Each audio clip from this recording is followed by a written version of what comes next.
Hello everybody, welcome to another video by Liminal Spaces. So today we are talking about the final program, the film version from 1973. Of course, Chris has been talking about the Michael Moorcock book. If you haven't watched his review of the book, I would suggest that you go and check that out as well, in addition to the review of the film that I'm about to do. He has both a kind of quick look at it and a deep dive. I would check them both out. So this is a British film. It's a science fiction film, obviously, because it's based on the Michael Moorcock book of the same name. The book was written in 65 and the film came out in 73. I actually enjoyed this film. I was very pleasantly surprised. It was really good. I have been learning a little bit about what makes people like things and not like things. And I believe a major influence on that is how you heard about it. And then also your upbringing. What generation you're from is also very important when talking about whether you are probably going to enjoy something or not. So the way that I heard about this film was my brother said, wow, they made a movie about this. It came out in 73. It's probably going to be very psychedelic and very kind of based in hippie culture. So I think you're going to hate it. And if that were truly the case, he would have been 100% right. Because I'm an 80s kid, and things that took place in the late 60s and through the early 70s are just not things that I'm interested in because they're not part of my generation. That's my parents' generation, And I feel like that kind of remains true. I think that children don't necessarily really love the things that their parents loved. They want to find their own things that they can enjoy. And of course, the things that they grab are the things that are coming out as they're coming to age. I also think that's kind of reflected in people who are getting older and start kind of resenting what's happening right now in the world because it's not like them. It's not what they're used to. It's not part of their life. That's a new thing that's happening that they have nothing to do with. And I think that's a really big factor when determining whether or not you can really enjoy something. So Chris was worried when he was asking me to watch this film because he knew I probably had a bias to it because of when it came out. I remember the first time I watched Pompeii, because I love Pink Floyd. Pink Floyd's a weird one that kind of bridges the gap, I feel like. I think there are artists that are able to do that. But watching Pompeii was very difficult for me because you got David Gilmour there, right? This guitar god that you want to see standing up on top of a huge wall with a spotlight on him while he shreds your face, And here he is with no shoes on, sitting in the mud, screwing around with his guitar. And I'm like, what is happening? You know what I mean? So it's something that I don't think we can escape. It's kind of a bias of mine. Now, the interesting thing is, I thought this film would just be people sitting around in a field smoking weed and having fantasies about picking flowers and making love with everybody around or whatever. And if that were the case, I probably would not have enjoyed it very much. And I do have to say right now, I respect any choice that anybody makes for themselves. If you want to live that way, of course you should. It's a free country. You do what you like, absolutely. It's just not the way I would prefer to be. To be perfectly honest with you, my kind of idea of the perfect situation is playing video games while listening to Flock of Seagulls randomly, right? It's a different, I'm from a different generation. I'm a different culture than that culture. I don't understand it. I don't particularly enjoy it, But of course, if that's something you enjoy, you got to do that. Of course you do. And I totally respect that. So Chris was worried. He didn't want me to watch it, totally hate it, and then come on here and just bash the thing. Because the book is really good. He enjoyed the book, and he wanted to honestly know if the film was all right or not, if it kind of captured the essence of the book, or if it was just a total train wreck. And I gotta say, it was not a total train wreck. I think it was approached very seriously, and I think it was well done. There are problems with it, of course, and I'm going to get into those once I can start kind of talking about spoilers, but not immediately. So because I walked into this thinking that I was just going to hate it, it really helped me be pulled in when I realized it wasn't what I thought it was. It was different than that, and I really enjoyed it, to be perfectly honest with you. I would compare it, I believe, to the Avengers television show, the English television show that ran from 61 to 69. I feel like if you enjoy that kind of stuff, I think you can really enjoy this. I think this is a little more serious. It certainly has a lot more to say politically than I believe that show did. But if you like that, I think you can really appreciate this. So like I said, it came out in 73. It's called The Final Program. In America, when it got over to here, they changed the name The Last Days of Man on Earth, and they cut out about 11 minutes of it. It was directed by Robert Fust. I'm going to mispronounce these names. I really apologize. He did work for the Avengers television show for quite a while. In the beginning, just doing odd jobs and things, and eventually he ended up actually directing, I think, 7 episodes for the show in the later years. He also directed a version of Wuthering Heights in 1970. So if you've seen that version of the book, then that's the same director. He's made a bunch of horror films, of course. An interesting director that you could look into if you really wanted to. And it stars John Finch, and he's a famous Shakespearean actor. He, of course, also did Frenzy with Alfred Hitchcock, and he was in Macbeth, of course, by Polanski. And an interesting little fact about him, he was cast as Cain in Alien, but he got sick on the first day of shooting, so they replaced him with John Hurt. So that's interesting. It also stars Jenny Runacre, and I really appreciated this role. She's a very, very strong personality in this film. And I really liked that. It was very cool to see such a strong female figure in a movie, especially from this time. It was really neat that it wasn't just the typical male hero and the woman that just sort of follows him around and is in trouble all the time. You know, it was pretty cool, very nice, almost flipping the whole thing on its head, to be perfectly honest.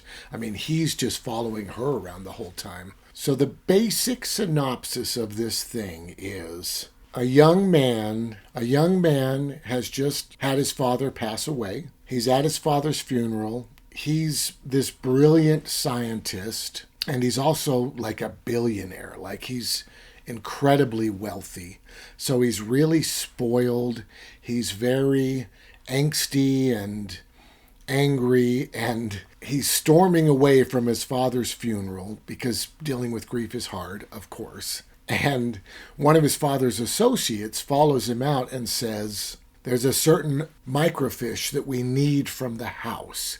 It's probably locked in the safe. Can we come and get that?" And he says, "Actually, I'm going to blow up the entire house." And the guy's like, "What about your brother?" And he's like, "I don't care. He can die in the explosion." And he's like, "What about your sister?" And he's like, "I'm going to save my sister." And then he leaves the funeral.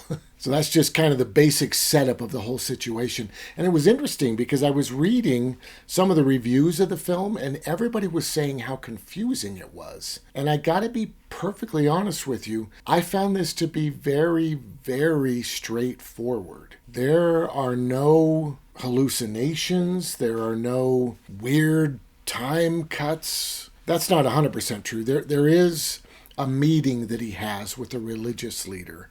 And the religious leader, who's also a scientist, explains to him that according to this specific religion from India, the world is about to end. And our lead character 100% believes that. And that kind of makes sense because this takes place in the future, and World War III has been going for like 15 years or something. Like, they talk about how the Vatican is completely annihilated. That's, if you go to Rome, you don't see the Vatican anymore because it's gone. You can't go to Amsterdam because it's been reduced to ash. You know, there's weapons dealers. There's a part where he's standing in Trafalgar Square, and in order to make it look like it's way in the future and like all of this destruction has taken place, they have, I'm not sure what it is. I don't know if they painted this on the film frames.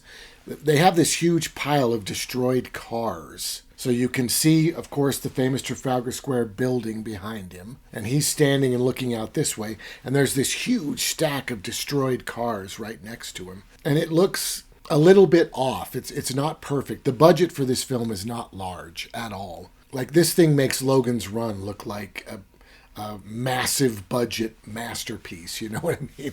It is a smaller budget film, that's for sure. But the world that he lives in is a destroyed mess. People die, nobody cares. Anarchy just seems to be prevalent everywhere.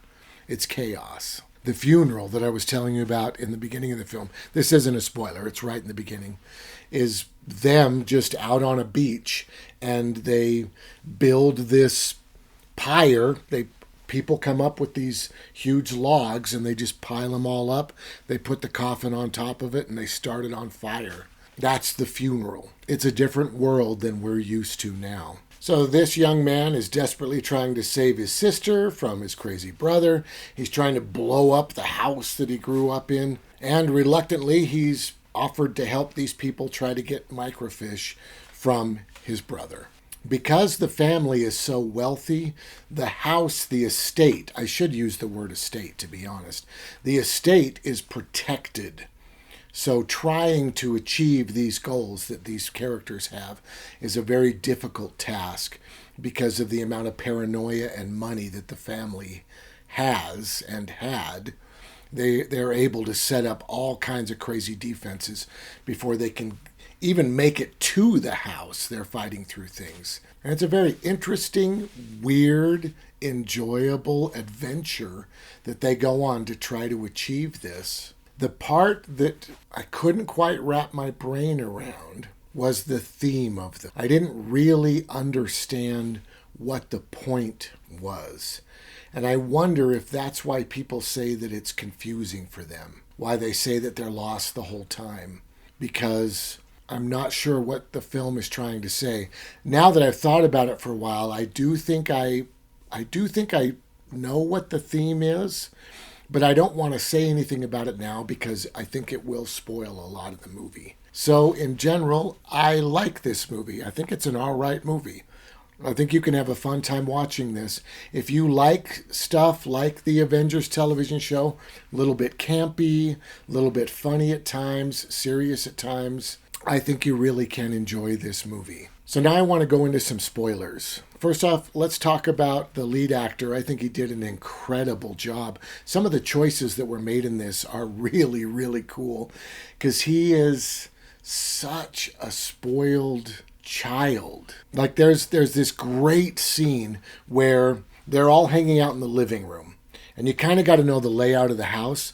So you've got a piano here, and then you've got a couch that faces the piano. And then behind the couch, about 4 feet, is an archway that leads into the kitchen. So through this whole scene, he is moving from in front of the couch to the kitchen. Because of his upbringing, because he's so wealthy and so used to being taken care of, he just walks a straight line. He steps on that couch and goes over it every time he goes through. There's a person sitting on the couch and he's going over the couch right next to them. It's a very funny, cool, interesting choice that the actor made. There's a neat quote that I was reading from Michael Moorcock where he said, "The film became a lot better when I was able to talk to the actors and explain to them that it's supposed to be funny." I guess he felt that the actors were taking it a little too seriously before and letting them know that they were allowed to make bolder choices and they were allowed to be a little bit silly really kind of helped the movie. And I agree with that. I can see how if you just played it like a straight drama, it would probably actually be really boring. But if you can heighten it just a little bit, You know, just understand that this isn't your average kid who just lost his father. This is an eccentric billionaire. This is like Elon Musk's kid. You know, when Elon Musk passes away, Elon Musk's kid is going to have a very hard time dealing with grief, but is going to have all these resources at his disposal to do whatever he wants, you know. That's going to be a crazy situation, which I wouldn't want to have any part of, to be perfectly honest with you, right? But it is interesting to watch this character. And then also you've got this woman who needs this microfiche. And the only negative part about her role, I feel, is that she's really the bad guy. I mean, she's literally shown with Nazi imagery around her. And of course, Michael Moorcock, I think, was born in 36 or 35, maybe 39, somewhere in there. He was born during World War II. So I doubt that he remembers any part of World War II, but of course, it was massively influential on his upbringing. His parents obviously remember World War II. So comparing someone to a Nazi, I think, is a huge deal for Michael Moorcock. And I should say that Michael Moorcock didn't like this film, and I believe there's a couple really big reasons that that's the case. Number one, of course, Michael Moorcock hung out a lot with Hawkwind. He was doing his poetry readings with them at this time and all that stuff. So he wanted them to do the soundtrack for the film. And the director said no. And the director pieced together just this really bizarrely eclectic soundtrack. It's got big band, it's got blues, it's got maybe a little bit of jazz every once in a while. I feel like, honestly, it's kind of just a mess. And I do understand that the director wanted to point up kind of the sarcasm of the situation, but I don't feel like it fit the tone of the film. I mean, it's weird because I would say this story was taken very seriously by everyone involved. There are some really deep, interesting moments that come out of this. It is not Dr. Strangelove at all. Like, the closest thing I could probably compare it to, and others have said this as well, is probably Clockwork Orange. And part of that is just that it came out about the same time and probably had relatively the same budget, I imagine. So they look slightly similar.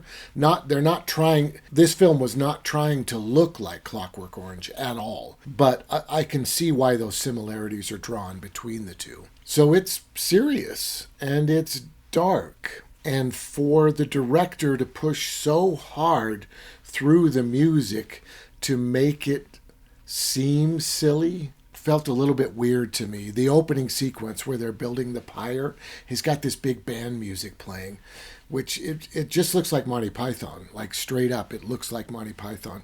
And that is not what our visuals are telling us at all. I feel like Hawkwind could have really enhanced these scenes. Another factor that I think was a really big problem with the film, same thing that happened to the book. The book was written in 65. In 65, if this book came out in 65 in England and America, I think it would have been hailed as one of the most important and influential books of that time. But being delayed till 68, I think really, really hurt it. You know, Chris talks a lot in his review about how it kind of feels cliche to read the thing because all of those ideas have been really explored and in a lot of ways kind of shown to be completely false, right? Drugs do not expand your mind. They don't evolve you. They don't take you to the next level of consciousness. They just mess you up, which is fun, right? I'm not going to say don't do drugs, right? But they don't do what people imagined they probably would. And drugs are such an important theme throughout this film. The brother talks about how he's experimenting on the sister with drugs because he wants to open up her three minds, right? The mind of her spinal cord and the mind of the base of her neck and her mind, of course. There were ideas about the possibilities of what drugs could do for mankind that didn't pan out. There's a brilliant, brilliant quote that I want to read.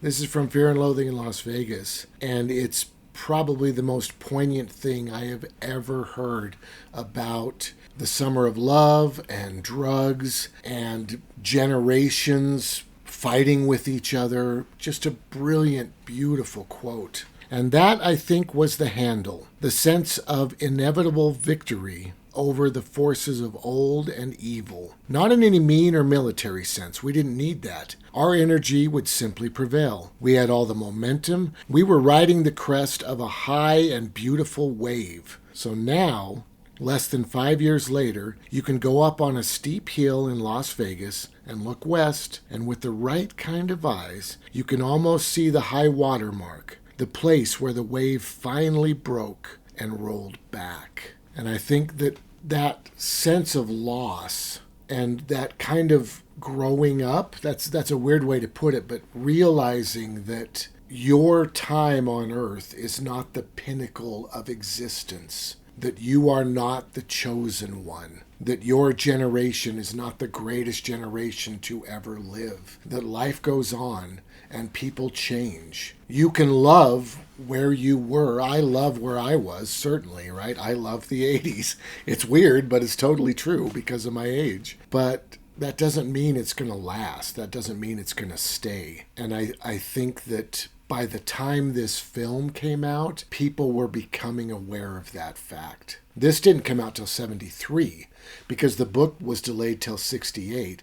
If that book came out in 65 and this film came out in 68 and Hawkwind did the soundtrack with it, and if it was a little more psychedelic and a little more bold, the film I'm talking about, I think it would have been a smash success. But everything just got pushed and pushed to the point where instead of it being revolutionary, it was just campy and overdone, which I think is really, really too bad. They do a neat thing in the film where they kind of make drugs and psychedelics into weapons. So there's a point where they're approaching the house and these bright lights start flashing and this noise starts going.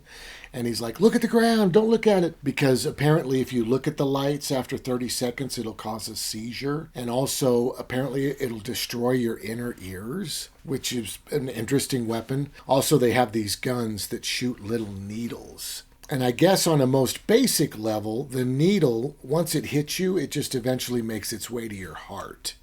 I think is the basic way that it works. The brother shoots our lead character and he says, haha, I got you. Now it's going to make its way to your heart. And he says, well, I'll just get a magnet, right? Like, I guess he's just going to pull the needle out with a magnet. But then he says, oh, you put something in that needle. And he starts kind of hallucinating and he passes out. So I think that's why they use the needle guns, not only because they are lethal, but also because if you want, you can put certain things, poisons or hallucinogens or whatever, in the needles, types of drugs, so that you can affect the people you're shooting. There is a moment in the film where supposedly you can see Hawkwind. I didn't catch it. It's in the gambling casino, and I think Michael Moorcock is back there, and members of Hawkwind are back in the shot as well. I wasn't able to catch it, though, while I was watching it. I watched it on Amazon Plus. It is released by Shout Factory. You can buy, I don't know that it's a 4K. I'm not going to say it's 4K, but it absolutely is a Blu-ray from Shout Factory that you can pick up. And it's got the director talking over it and some other special features. It looks pretty interesting. And that's the English version with the 11 minutes in. That's not the American version of the film. So I want to talk about the theme just a tiny bit. I believe the theme of this movie is society is bad. In doing my research, I learned that the writer is an anarchist. He says he is practical. He's a pragmatic anarchist, which I assume just means he doesn't want people running around killing everybody, I guess. But that kind of clued me in because the ending of this, it's a tough ending for this film because you've got this pair of people who are basically looking to save the world. Basically, you've got the spoiled brat kid and you've got the really strong female. And she has a weird power, by the way, where she can absorb people and then suddenly she knows everything that they know. I don't know how she got that superpower. Probably from science and drugs, I'm guessing. But it's just an ability she has. She can absorb people and know what they know. And they've created this machine where they want to create a hermaphrodite, a being that can self-replicate and will live forever. Which right off the bat to me honestly sounds terrible because I assume that their children would be able to live forever. So you're going to have a massive population problem really, really quickly, unless, of course, they have no desire to have children. But I don't know. They don't go into that at all. But it seems like that would be kind of a really bad situation really quick. Plus, the idea of living forever sounds horrible. To be perfectly honest, it sounds terrible. Mostly because we don't know what comes next, But that's their plan.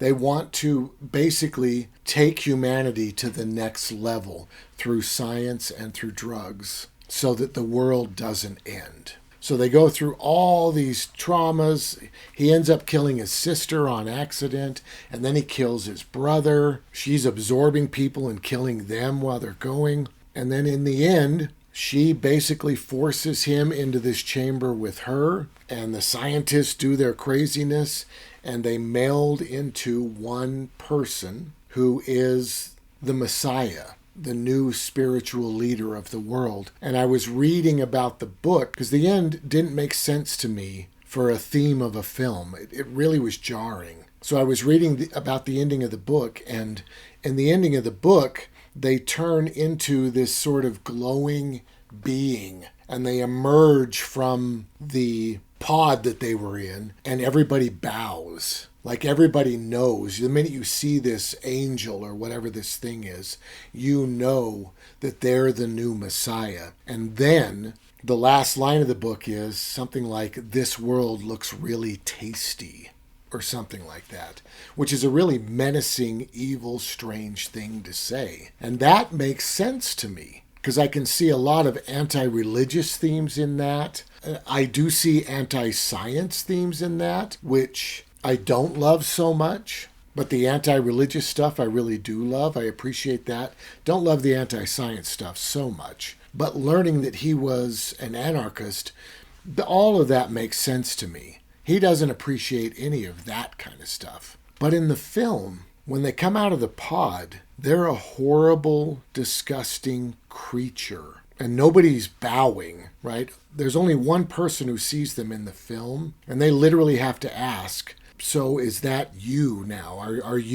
Is that the two of you combined?" Because they can't tell. They really look like the apes from 2001. It's a very, very bizarre choice. And the person that sees them is like a little bit afraid and trying to ask them. And then they just go out into the world, which is basically just this big colorful backdrop.